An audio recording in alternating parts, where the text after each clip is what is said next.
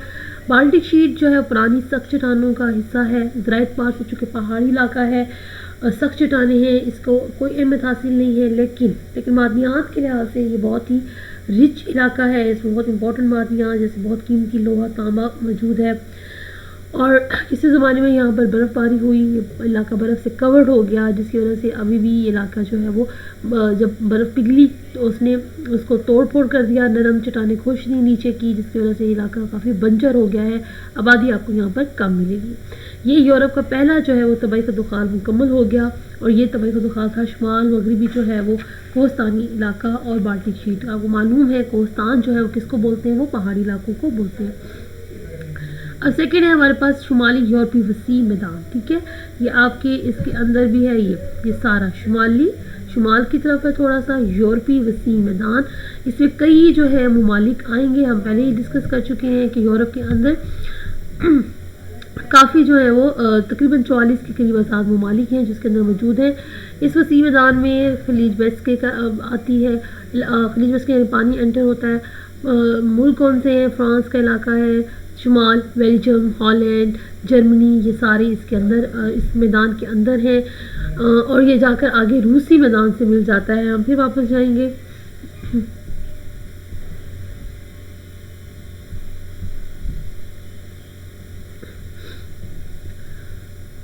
نقشے کی طرف ہم آئیں گے.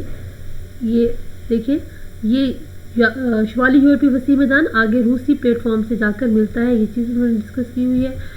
اچھا، اس میں ہے ایکویٹن کا علاقہ، شمالی فرانس، یعنی بہت سارے علاقے کنٹریز جو ہے اس کے اندر ملتے ہیں.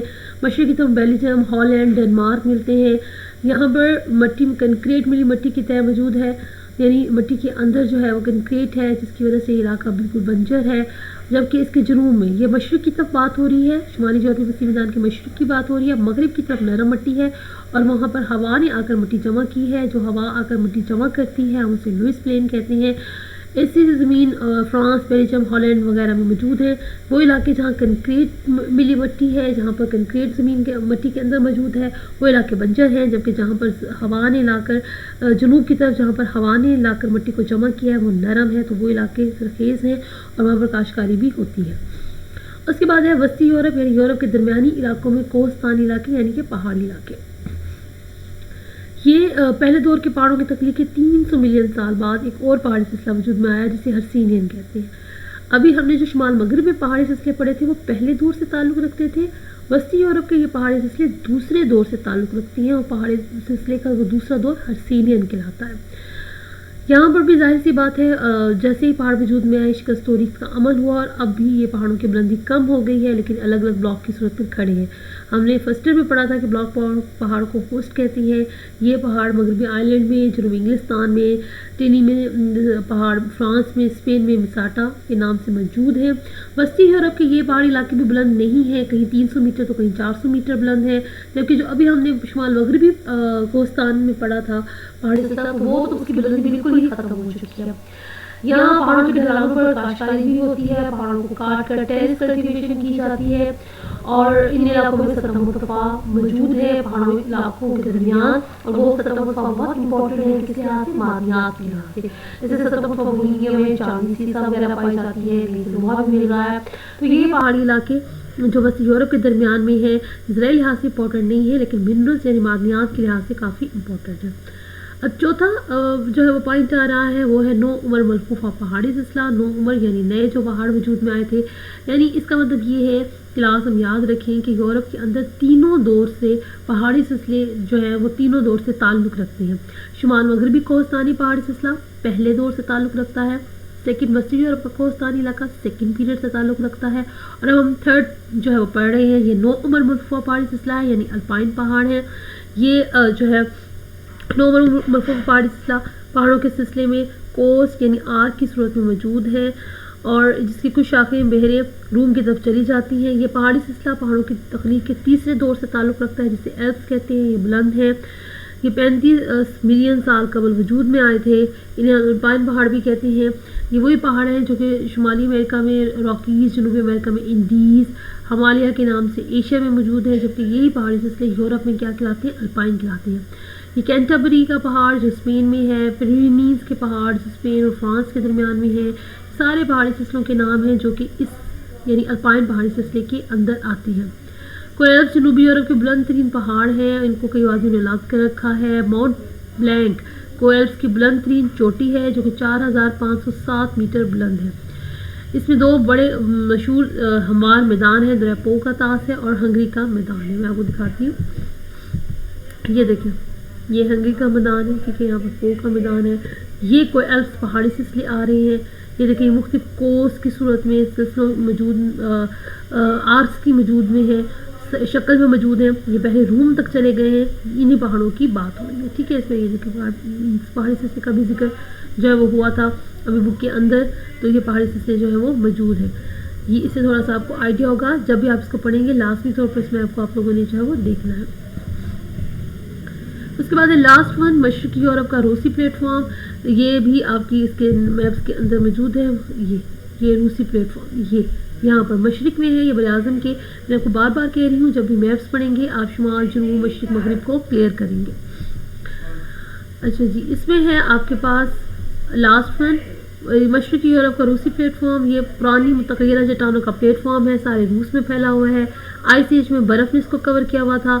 اب یہ علاقہ جو ہے وہ ابھی بھی یہاں پر بہت ٹھنڈی ہوائیں چل رہی ہیں اور معدنیات میں یہاں پر جو امپورٹنٹ ہے وہ کوئلہ کا علاقہ ہے.